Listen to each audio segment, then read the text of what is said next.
ये कहानी गौतम बुद्ध और गो नामक एक साधु के बीच की है। ये कहानी बोध गया के समय की है, जब बुद्ध ज्ञान प्राप्त करने के बाद अपने उपदेशों से लोगों को जागरूक कर रहे थे। प्राचीन भारत में एक साधु जिसका नाम गो था, वह एक घमंडी और अहंकारी व्यक्ति था जिसे अपने तप और साधना पर बहुत गर्व था।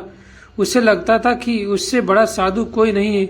एक दिन उसने सुना कि एक नए गुरु गौतम बुद्ध का उपदेश हो रहा है और लोग उनके प्रति आकर्षित हो रहे हैं। गो ने सोचा, मुझे जाकर बुद्ध को चुनौती देनी चाहिए ताकि लोग जाने कि असली साधु कौन है। वह बुद्ध के पास गया और बड़े घमंड से कहा, तुम्हारा ज्ञान और उपदेशों की बातें मैंने सुनी है, लेकिन तुम मुझसे श्रेष्ठ नहीं हो सकते। क्या तुम मुझे हरा सकते हो?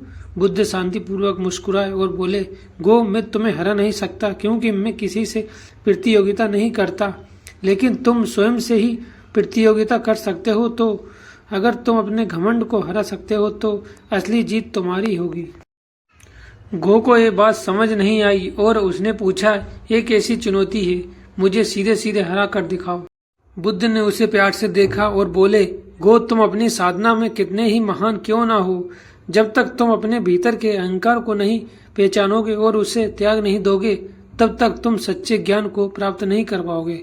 गो ने पहले तो इस बात को नहीं माना, लेकिन धीरे धीरे बुद्ध की शांति और प्रेम की भावना को देखकर उसके अहंकार का पतन हुआ। उसने बुद्ध के चरणों में गिरकर कहा, मैं हार मानता हूँ, आपसे मुझे सच्ची शिक्षा दी। मैं अहंकार और घमंड में डूबा था। बुद्ध ने उसे उठाया और बोले, तुमने अपने भीतर की सबसे बड़ी चुनौती को हराया है गो, अब तुम सही मायने में विजयी हो। शिक्षा। इस कहानी से हमें ये सीख मिलती है कि बाहरी प्रतियोगिताओं और अहंकार में खोने के बजाय हमें अपने भीतर की कमजोरियों से लड़ना चाहिए। सच्ची जीत वही है जो हमारे अहंकार पर विजय प्राप्त कर सके। ये कहानी हमें ये सिखाती है कि गौतम बुद्ध का मार्ग शांति, अहिंसा और आत्मसम्मान का है, जिसमें हमें अहंकार को त्याग कर सत्य की ओर अग्रसर होना चाहिए।